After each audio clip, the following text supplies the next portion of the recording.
Thanks, Parita. It was awesome meeting Parita last month. Finally, we met after 2 years. So, is everyone present physically and mentally? Yes. Why? Yes. Yes, No. ma'am. Yes. Yes. Okay. Look up.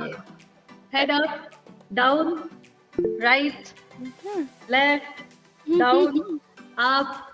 Okay. Everything is opposite. Up. Right. Left. Down. Okay, everyone is present. Let's quickly start. More than present, it was a good exercise for the neck. I know these days we don't take time for ourselves. Sometimes we should Yeah. do this. Yeah. And we have few more people. I'll just read out name. Akshay is there. Prakesh is there. Sandeep is there. Jolene, Poonam, Suja, and Parita, and Rachel. So we will park the intro for the last now if we get time, because this is fireside chat. So everyone park your questions, because you can ask like fast questions, and Madhu is all set. But before that, let me do a quick, I get that privilege, no honor to do the intro. It's like that show where I can then tell Madhu, and Madhu can say, feelings are mutual. Okay, welcome to Roundtable Thursdays. We've been doing Roundtable Thursdays for almost, during pandemic we started, so it's been almost 2 years. Haven't missed even one Roundtable, and it's good to see many faces right from our first Roundtable. And I'll not get into what Giftable does. Most of you are part of it, but overall, it's all about getting everyone together to create an inclusive society. And how we do it is through workshops, accessibility audits, meaningful employee engagement, CSR projects with focus on health, education, livelihood. And at the same time, Diwali is coming, so don't forget to support supplier diversity, where there are products made by people with disabilities and disadvantaged. At the same time, very important, since most of you are in DEI space, I think almost all of you, please note these calendars. This is there in the minutes of meeting link that we will share as well, the calendar for the year, DEI calendar. September, we have World Alzheimer's Month, International Week for the Deaf, International Sign Language Day. So next 2-3 months, you can plan a lot of sign language workshops. October is more of Learning Disability Awareness Month, World Mental Health Day, World Sight Day. So plan events around that. And for sure, November, December can focus on International Day of People with Disabilities and International Day of Persons with Disabilities. And now, the main part of the day, fireside chat with Madhu Sharma. In past, we have always had all the roundtables moderated by corporate leaders. But this time we felt, let's have a twist and let's have a fireside chat. And we have ever smiling, Madhu, we have a picture of you with a super, bead necklace and smile on the, as always, you're smiling. So here we have Madhu Sharma, Equity and Inclusion Evangelist, Neuro-Linguistic Programming Practitioner, Positive Psychology Advocate, and her designation is Communities Leader, APJCME, Worldwide Disability Inclusion at Amazon. Madhu is an accomplished professional with almost 2 decades of experience in learning and development and diversity, equity, and inclusion. Graduating from Delhi University, she started her career at GE Capital International Services, later worked with Freedom Scientific on JAWS for Windows screen reading software. Currently, Madhu is creating super impact at Amazon, focusing on DEI initiatives. But before that, she was there with Concentric as Senior Consultant Learning and Development for almost, 17 years. And I remember 3-4 years back, not really, just I think 2-3 years back, I was doing a session at Concentrix, and at the end of it, everyone was like, you remind us of Madhu, we are missing Madhu. And I was like, Akhir ye Madhu hai kaun? Who is this Madhu? And here she is. I get a privilege of meeting her during one of the NASCOM conferences. And her passion for sensitizing people about disabilities for sure has led her to many recognitions. Besides receiving some hell lot of honors at work, she has been recognized as role model on the International Day of Persons with Disabilities 2009, felicitated by President of India. She has received many more awards, including Neelam Khurshid Kanga Award by National Association for Blind, PWD Icon Award by Business World, and a lot more. I don't know how many of you have seen this ad. I had seen, but I realized today that that was Madhu who was there in that ad. So she was face of Savlon, Braille, and commercial ad, uh, and now you all know that she has been invited to present her experience and thoughts on inclusion on various conferences. Just today, probably this is her third fireside chat that she is part of. Morning, she was on some other panel. So, yeah, she is there, here, there, sensitizing people. I like what she firmly believes that. I think she will be able to tell it in a nicer way, but let me try. She says, I firmly believe in that life is a file of colorful pages which operates in various phases. It is although very tricky and it is also a mystery, but with courage and trust in the inner iron core, it can surely be turned into a history. With this, and before I hand it over to Madhu, this is the ad that at least I think most of you would have seen, but let me play it for everyone.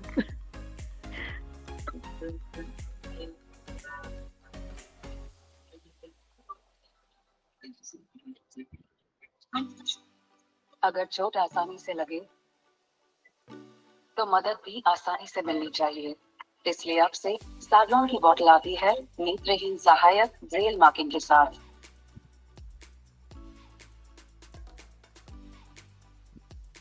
Oh my God. I think I am super excited, Madhu, to hear you.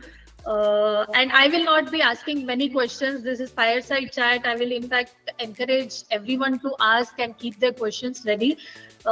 This was probably your journey to an extent of 1-2%. So I actually am feeling honored, blessed, privileged that I got a chance to introduce you. But it will be nice to hear from you, share your journey and probably what were those challenges that or obstacles that you were able to overcome, probably using assistive technology or any other modes.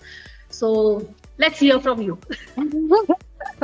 Thank you so much. Oh my God, you make me feel so old.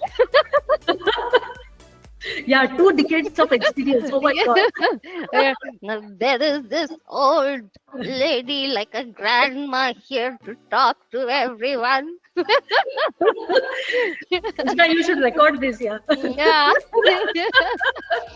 So we're sitting by the bonfire. Feel free to get your coffee and maybe chakna, like some peanuts or something that you'd like to have as we chat along. But I'm not that old, okay? I'm forever 21 at heart. In fact, the catch for getting into the Savlon Braille ad was also forever 21 phrase. When they had floated this on social media that they're looking for somebody who is blind and in the age group of 20 to 25. So I wrote to them like, I don't fit that 20 to 25 bill. So I just told them that hey, you know what, these are my pictures and this is me. I am not in that age range, but I am forever 21, and that's how I got this this ad opportunity. So that was fantastic, and a great experience. And I tell you that if I weren't in the corporate industry, I would love to be somewhere in Bollywood. So many people from Mumbai, but Adina, let me know if there are any directors looking to looking to host. That'll be fun.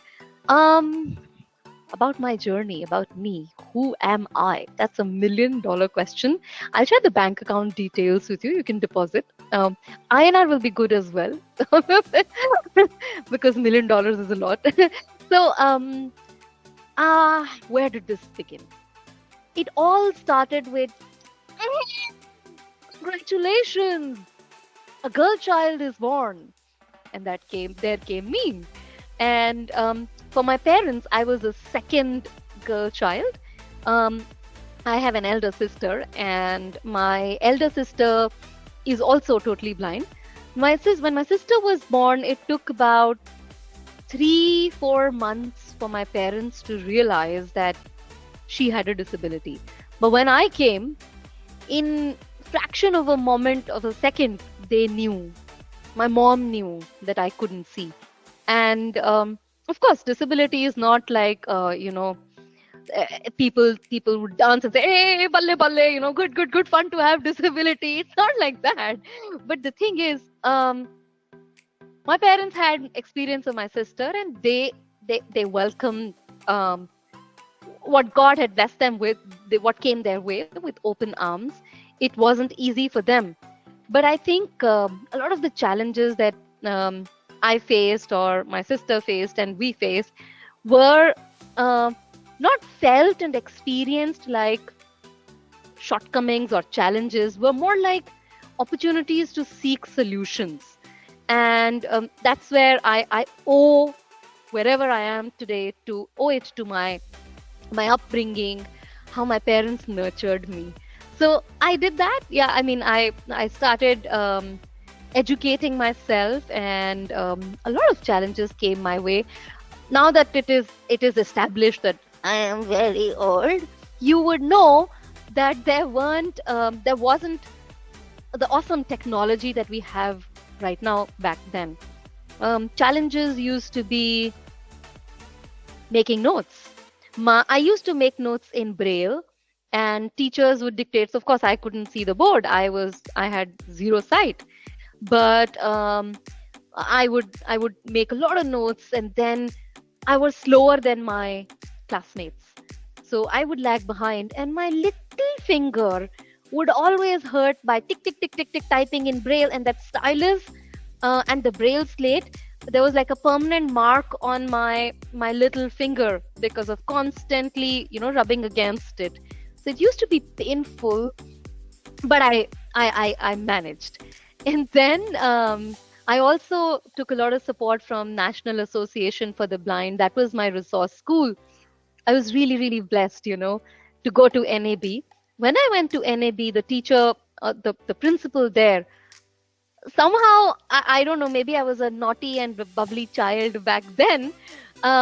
She said that, this girl needs to go to an English medium school. And at that point in time, inclusive education or integrated system of education was not that common. In India, going to English medium schools was not that common, and kids would study in special schools for the blind. They would also call them the blind school, as if the doors, the gates, the buildings, the windows, the fans, everything was blind. The blind school. But I went to National Association for the Blind, and they got me into integrated system of education. They sent me to an English medium school, and that's when I started learning English. I started studying grade 1 onwards. I was so, like, I'm from my parents, we are from Himachal. At home, we used to speak in Himachali. That's a local language from north of India. And I didn't know much English. So day 1 of school, I was in school, and my teacher's like, okay, welcome to school, sit down, this is your new class, your new friends. Everything was going above my head. I didn't understand a word. And then my father had told me that you will get a diary, which will, like an almanac. So get that, because the fees was paid and we were told that we'll get a diary. So I spoke to my teacher in Hindi, and I said, "Ma'am ji, hamari diary kab milegi?" So, ma'am, now I can translate because now I know. When will I get the diary?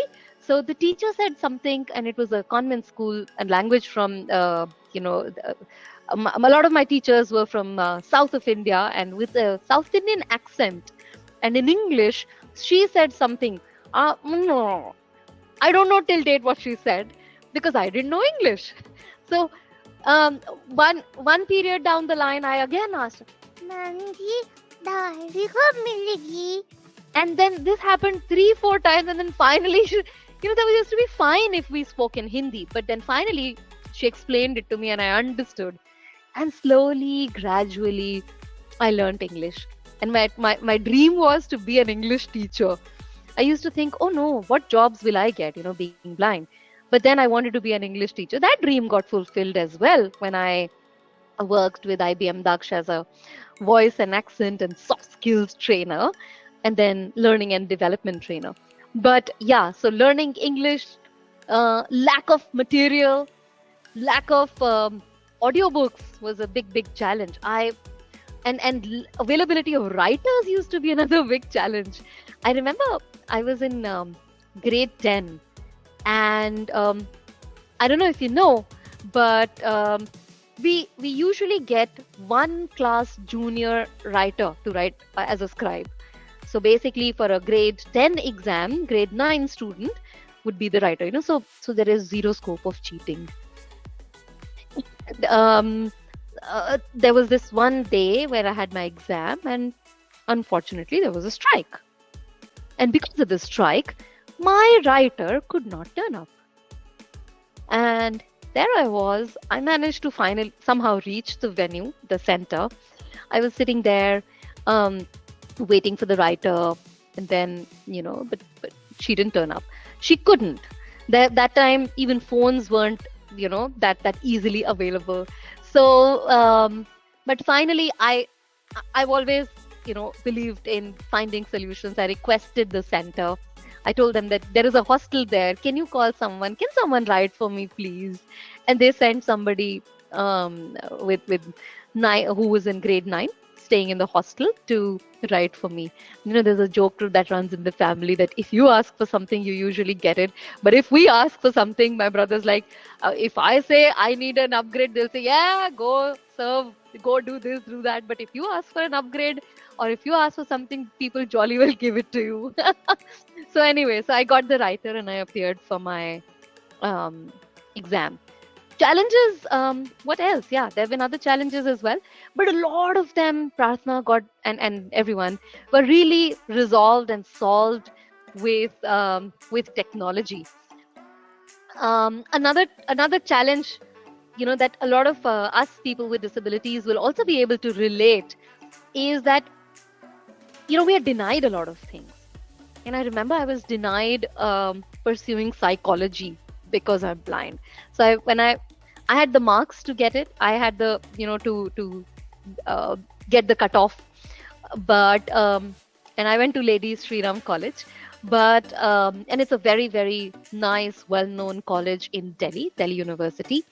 So I said that I want to pursue psychology, but they said that there are practicals and you won't be able to pursue this, and this, that, and the other.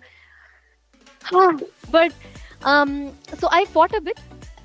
I requested, but then I didn't get it. So I settled on English literature.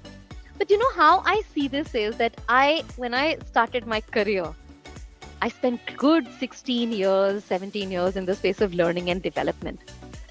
And that role taught me so much about people that no psychology degree could ever teach you. So that's how I overcame that challenge. And it's no longer, that sad feeling that, oh, I didn't get this, poor me. That one thing that I've never had, poor me. Another challenge that I'm reminded of is, when we used to open our bank accounts.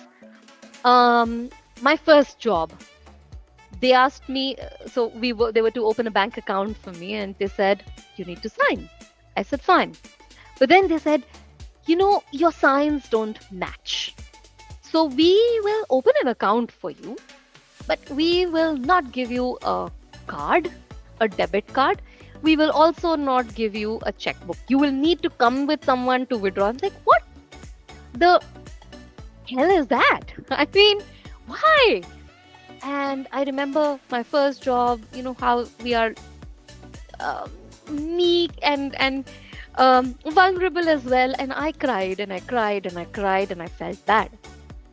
Then I picked it up and I bought a notebook, a blank notebook, and I signed pages after pages after pages after pages, and then finally managed to get another bank account open, where I got the debit card, got the checkbook, got all rights. But, and the challenge of people being aware that the challenge is like people think, oh, we need to stand for you. That's the perspective a lot of people have for people with disabilities. I was able to break that also for the bank that I finally opened the account with. Ah, so that's that. But many other, I think I'll pause because I can go on and on and on. Yeah, and now we have also planned for skydiving. I'll be the photographer and she will be doing the skydiving, Oh yes, right? yes, yes, In yes.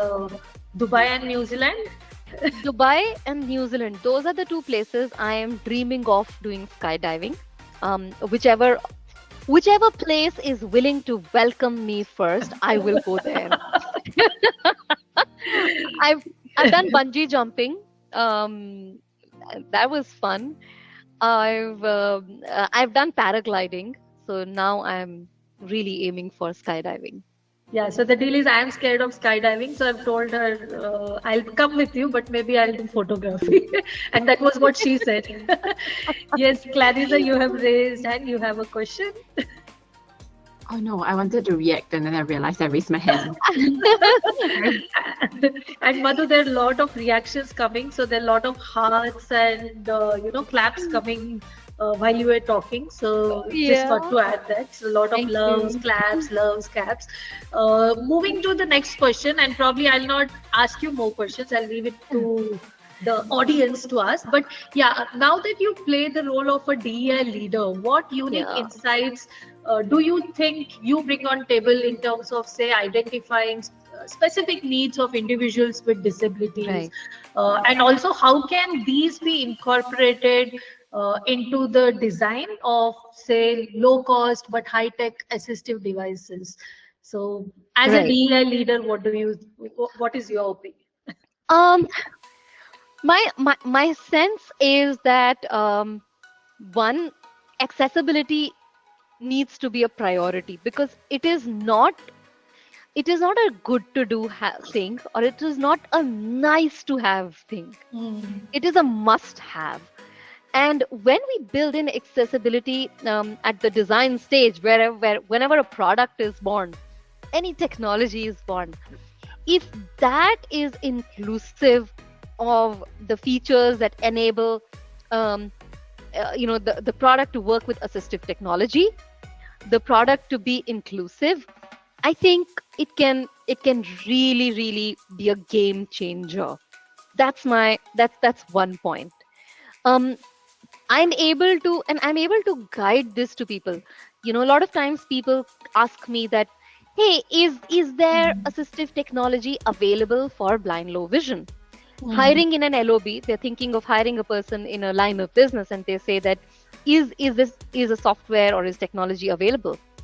And because of my lived experience and my understanding of disability inclusion, I'm able to guide them to understand, one, the available technology or the available assistive technology, and two, also to help them think about whether that assistive technology is usable with the internal software that they have for their line of business.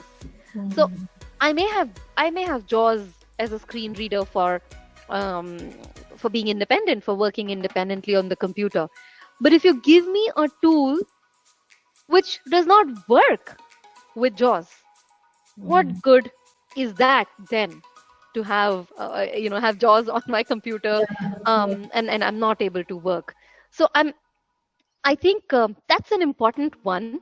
So whenever we, as DEI professionals, as TA professionals, talent acquisition or hiring, professionals, if we are able to see and have that concerted effort to make our internal applications more accessible, make our and compatible with screen reading software, with other, and as per, and of course there are guidelines available, there are standards available. So as per the standards, when you're able to come up with something just born accessible, then it'll work with any low cost or any technology as well. Low cost technology definitely very important, because a major chunk Yeah. of disabilities happens to be in the rural areas as well, and we want to expand our reach while leave um, the base of the iceberg behind. Why only focus on the tip of it? Yeah. And that's where it is important. True. Yeah. Now let's open it up for questions. Since it is fireside chat, shoot your questions. And for everyone's knowledge, this is slate and stylus that Madhu was talking about. And yeah, I have just learned alphabets and I do Braille greeting cards, but in that only I'll be like, oh my God. So I can just imagine. Madhu, how do you Braille so much? How did Oh you? yeah, I can flaunt and I can say that I was a fluent Braille reader and a writer. And they, Wow. schools used to host Braille reading competition and writing competition, and I used to win them as well. Too much. So when I was in Singapore, we had done a sign language session in LinkedIn, and Mhm. I said who comes, like, first 10 members who entered the room get their names braille. And I remember Clarissa was so fast in learning. She said, "Can I braille some names?" So it's nice to see Nice. leaders taking that step even to learn, and she brailled some names. So yeah. Lovely. Questions. Mm. Let's start with Prarthana, questions. before the question, I want Suja here. I joined from some login ID. Yeah. Before, I don't have any question, but you can see me smiling. This session is so vibrant. Madhu, you did my afternoon so beautiful. Thank you. Prarthana, as usual, like earlier time, I used to have a session every Thursday, 2:30 to 3:34. So I changed to Friday, even though I don't get participants.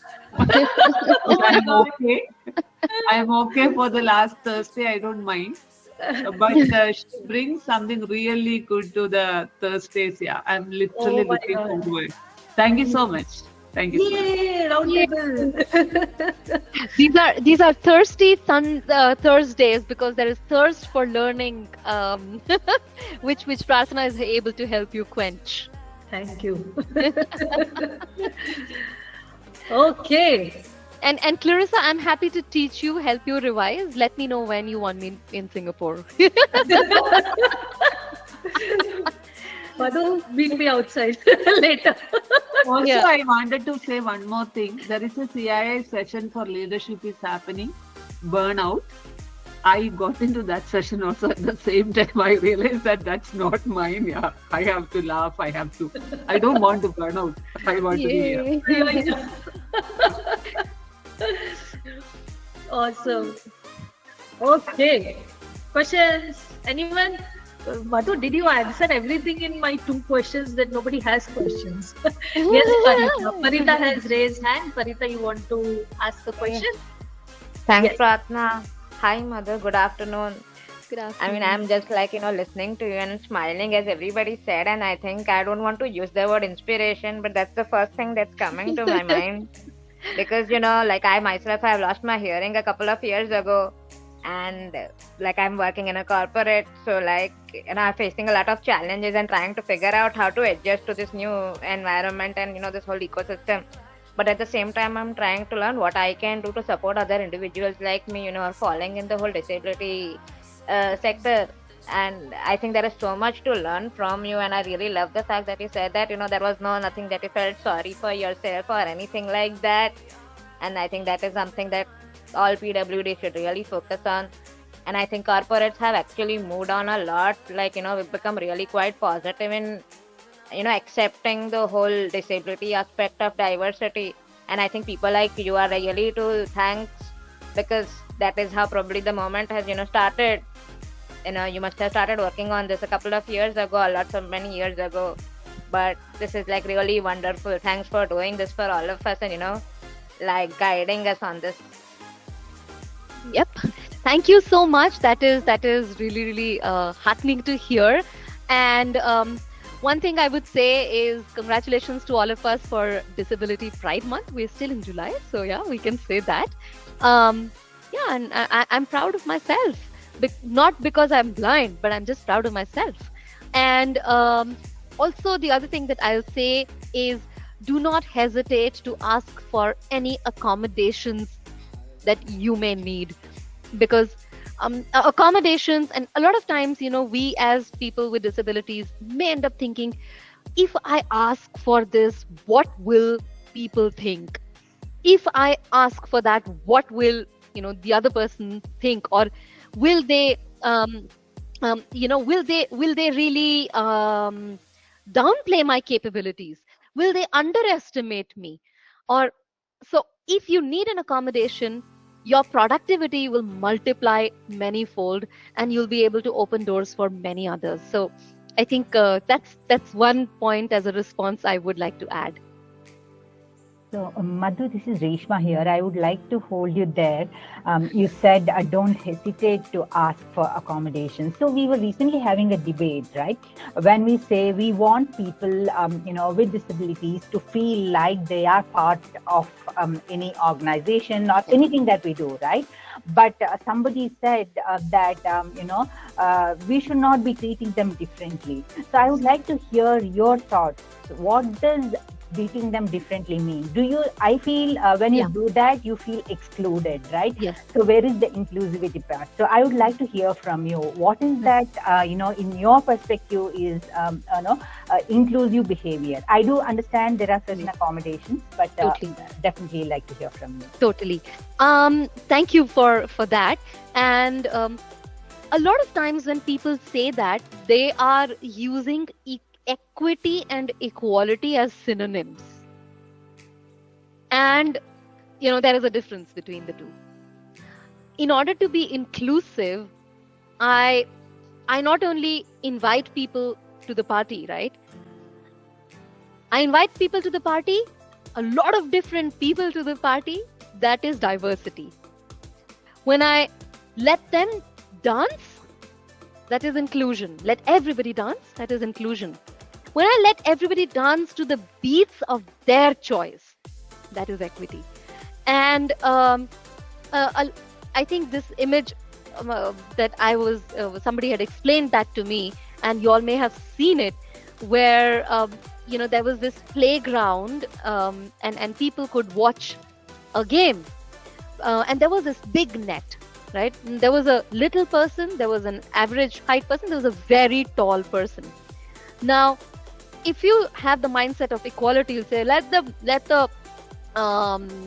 net be, and let people be, and let everybody watch the game, whichever way they need to. But if you're able to accommodate the little person for their needs, give them maybe two-step stand or whatever it is, another accommodation for somebody who has an average height, and then of course the tall person can anyway see. That's where we are being following equity.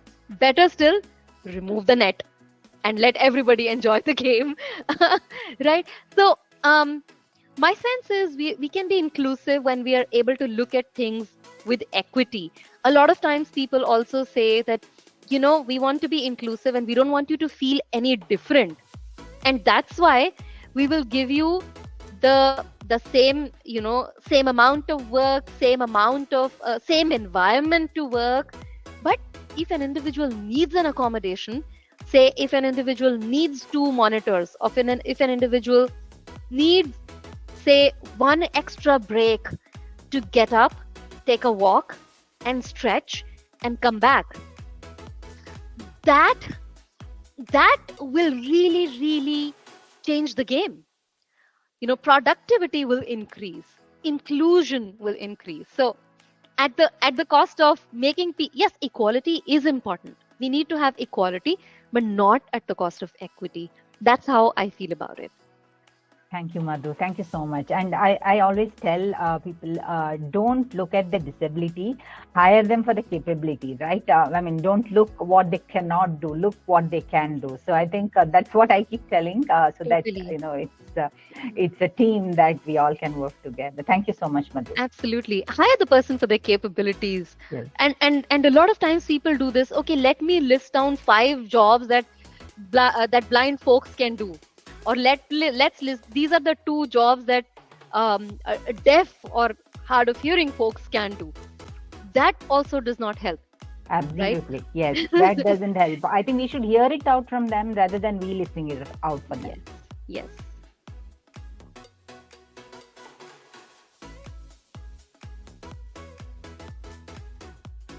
Okay. And Sandeep, I'm reading all your comments as they are announced in my ears. So thank you. Yeah, I was just going to ask you, like, are you getting all the comments? Yes, I am. Though speaking and listening to Jaws sometimes is becoming a little tricky. I'm maybe missing out on a few, but I am. Yeah, yeah. Akshay just said I could never explain equality and equity to many folks. Dance party example is what I'm going to use going forward. Thanks, Madhu, for explaining it so easily. Yay! Awesome. Okay, yes, session. Hi everybody. Hi Madhu. Lovely listening to you this Thursday afternoon. I just wanted to ask you, do you have any tips for the TA team, the talent acquisition team, on how to approach candidates who are persons with disability? What can they say? What can they do? Just, anything that you can recommend, which I can pass on to my TA team. A couple of things. One, they're hiring people, not disabilities. That's one. Second, because this space is new for them, people have usually not seen somebody, let's say, with multiple sclerosis, or somebody not seen somebody who's been deaf or blind, or or somebody who's quadriplegic. And when they see somebody, or a lot of non-apparent disabilities as well, which people don't even open up about. So definitely people get a little curious and have that they versus us mentality as well, that we need to do something for them. So when the we vis-a-vis them gap is reduced, and when they seek hiring for people, I think the conversation will be much easier. Also, not get trapped. Language is an interesting area. Not get trapped in euphemisms like differently abled, people with special abilities, or specially abled. Those are all nice words because they make people feel nice about it. But when somebody has a disability, they have a disability, period. And we need to address it, talk about it. That's second. So people with disabilities, deaf, hard of hearing, blind, low vision, wheelchair user, not wheelchair bound. Those are all good terms to, or okay terms to use in terms of language. Another tip that I want to share is when you're asking, or when we interview people, ask only those questions that you will ask of anybody else that have got to do with competencies. I'm sure the recruiters understand the value of behavior-based or competency-based interviewing. Do not get into disability-specific questions. Another, I think, major foundational tip will be being open to offer accommodations at the hiring stage or interviewing stage. If checking if the venue is accessible, check if it's a face-to-face interview, checking if the person is deaf, are there any accommodations required. Always consult with the person with disability what accommodations they need. Somebody who's deaf may be fine with closed captioning. Somebody else may need sign language interpreter support. someone may be using, if there's a written test, may be using NVDA as a screen reader. Somebody else may be using JAWS as a screen reader. Somebody may be using Zoom text as a, to magnify the screen.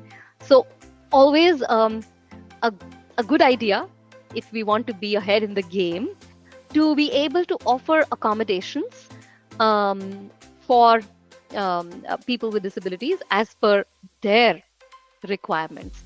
And I think one of the biggest other thing will also be to conscious of unconscious biases and helping interviewers be prepped up on being able to eliminate unconscious biases. So those are my 2 cents for this one. Thank you so much. Thank you. Seema. So, hi everyone, good evening. Pratna, thank you so much for setting this up, and Madhu, lovely listening to you. Thank you. I just have one. Sorry, I went on mute. This is very, you can say very basic question, but I just wanted to understand. You recently talked about the appropriate words, right? Instead of saying wheelchair bound, you can say wheelchair user, or someone who is applying, you can say person with visual disability, right? Yeah. I was just having a conversation the other day in the office, and we were just discussing about this one, whether we should call someone as person with disability or differently abled person. So I had my view that we are giving a preference to person here, and the other person has the view that why you are calling disability, why can't you say differently able? Then I was like, oh, why differently able? They are not differently able. So this Yeah. I think this debate goes on Oh, and yes. on. I just wanted to understand from you, Madhu, what is your perspective, and like I'll invite Ratna also to kind of add on here. Sure. So I usually, one, of course, whenever in doubt, follow what the person with disability is using for themselves. Like I say, I'm blind. So if you call me, okay, Madhu is blind, that's fine, right? That's one. Second, some people prefer person first language, which is people with disabilities. Some other people also prefer identity first language, which is for example, autistic, right? So autistic person, that's an identity first language. Specific to differently abled, I always ask people, okay, how many of us can swim? How many of us can dance? How many of us can, sing? Not everybody can. And so each one is differently abled, has a different ability into their own stride. And so why call people with disabilities differently abled? But my thumb rule definitely is go by what the person with disability prefers, instead of being hell-bent on, no, I think it is good to call them differently abled. That's my suggestion. Lovely. Thank you, Madhu. Pratna, yes, I know I did invite you for your inputs, but just one point. This is something when we are talking to a person with disability, right? But what if, in general, just for example, this conversation came in when we just, did some changes in our office infrastructure to make it more accessible. And that's where we were planning to, keep a note that this facility is reserved for person with disability. So that's where this conversation came in. Should we write person with disability or should we write differently abled? So just wanted to, have some views there as well. Sure. Legally, you can use person first language as well if you're using it in your thing. So usually when I ask, so when I'm doing my training, I usually ask people what are the different words that you've heard of, and many times you've heard of different things like deaf and dumb.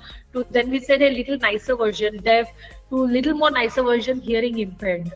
Mentally retarded. Then we said a retard is not a nice word, little nicer version.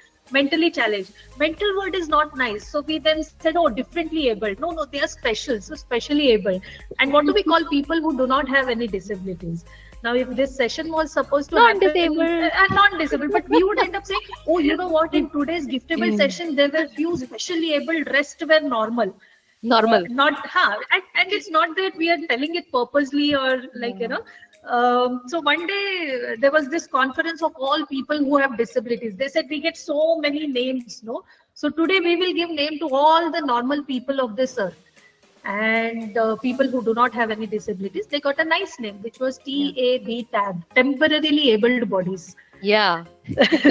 So just because I'm fit and fine does not mean I'll be so always. I might just go out with, meet with an accident. People might see me on a wheelchair and people would be like, oh my God, that lady on wheelchair, she's so hatke, motivational, inspiring. So I think we all should remember that at the end, it is very important that they don't want to be called again, that word came, no? They don't want to be called as different, special. Yeah. All that is needed is to be treated at par with all of us. So the best thing is use people first language. Now I'll change my verdicts to, hey, you know what, in today's session, there were people with and without disabilities. Yeah. And I think somewhere we need to accept that disability is not a negative term. The whole idea is, if I'm calling that there is a person with disability in this session, I know what are the accommodations that are required. So if I know I'm going to share a presentation, maybe I'll send it upfront to Madhu saying, hey, this is the presentation you can go through.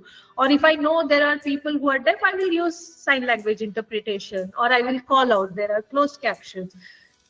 Yeah. So that's the whole idea. Totally, I'm just reminded of how when we were younger and our parents were addressed as, oh, there. Blind girls' parents. True. No, blind girls' parents. As if Madhu doesn't have a name. Her name is Blind Girl.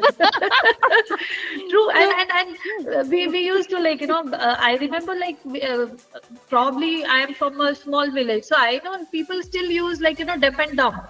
Yeah. Well, dumb is completely no. But it's just that awareness would help a lot. And people who are deaf prefer calling themselves as deaf. They say, hey, we accept we are deaf. Call us deaf.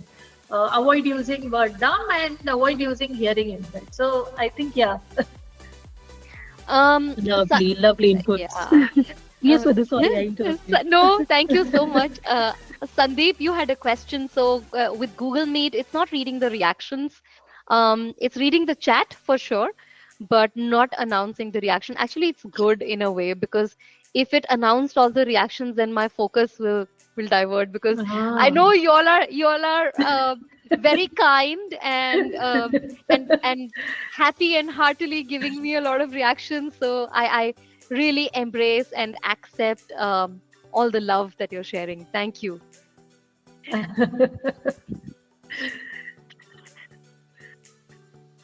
Yeah, so we send you a lot of hearts, Madhu. That's what's happening. And he's keeping on sending, okay, after every minute. Okay, 4 more minutes. We can take one more question. The lucky last. Lucky last.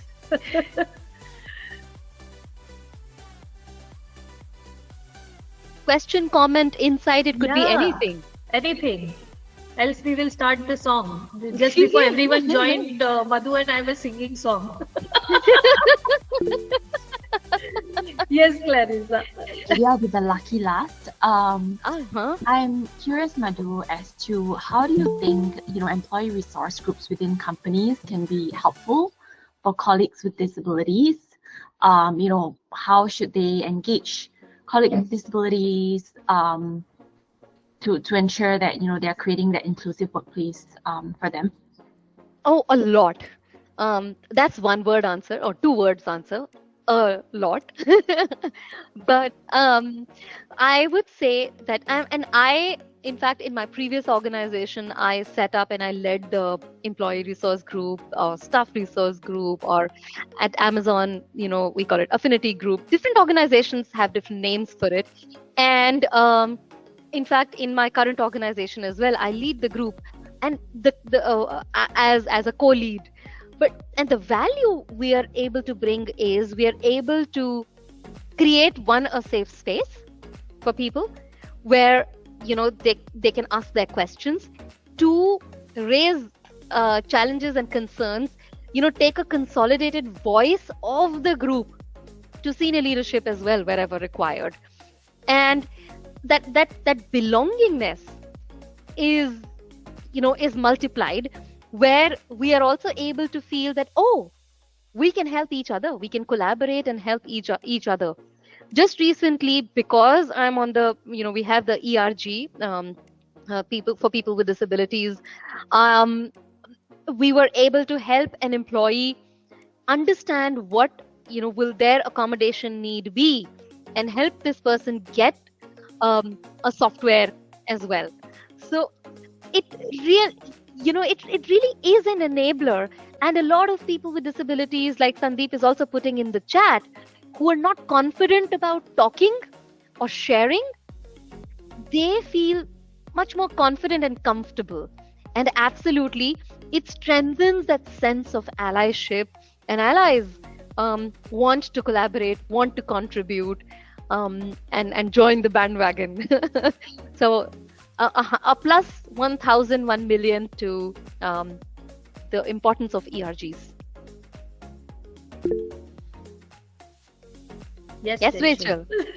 Not even. Just the last question, since we're on the topic of employee resource groups, how do we, because a lot of them say, oh, this is an unpaid job, it's extra work. How do we kind of motivate them to take it up with all the vigor that they have and keep them at it, because they sometimes can tend to fall off the bandwagon, like you said. So how can we keep that going? Yeah. To my mind, simply make yes, this is voluntary, right? Yes, this is something that people do out of passion and enthusiasm. But to keep when people are able to see merit in doing what they do, when they see value in it, they are definitely motivated. And when senior leadership endorses it, I would feel senior leadership's commitment and endorsement to it can really, really help. Whether it is rewards and recognition, or whether it is financial benefits, but linking it and to recognition can definitely increase and boost people's morale and help them sail, help them stay at it or stay focused. Thank you. Okay. Hey Madhu, this is Anjana here. Yes. I'm actually part of Microsoft and part of the disability ERG here in Microsoft as well. I think what you captured was just beautiful in terms of how the ERG members can get, I think recognized. And I just wanted to add, that I think in terms of just giving them the visibility to senior leadership, like having forums in which you have some senior leaders, getting them to get to talk about the work that they do. The recognition that you said, call out a year-end gift for the ERG members, thanking them. One of the other things that we do out here is also a mailer that goes to their manager, addressed to them, but marking their managers in CC, calling out the great work that they have done, and a special thank you. And this is sent by the ERG sponsors, so it's a leader that sends it out. I think that really goes a long way. That being said, yes, it is a moonlighting task, and people have to come at it from a place of passion. So every year we do check in who wants to continue, who wants to drop off. We give people the grace to say that, hey, you've not really contributed, in a way that they volunteer to drop off, so that we don't have them as part of the core team going forward, renew our membership, all of that. So I think that's something you'll have to do. But yeah, it's you find those passionate people who are like wanting the cause together. Totally. Thank you for that, and thank you for adding those very valuable insights. Thank you, Sandeep, as well, for capturing your insights in chat. Thank you. Great. Thank you so much, Madhu. I can only, whenever such sessions happen and I see so many positive people around and such an awesome esteemed personality with us, then only one thing comes in mind, and I'll sign that. You may say I'm a dreamer, so I'm signing along with singing. but I am not the only one. I hope someday you will join us and the world will live as one. Thank you so much. Wow.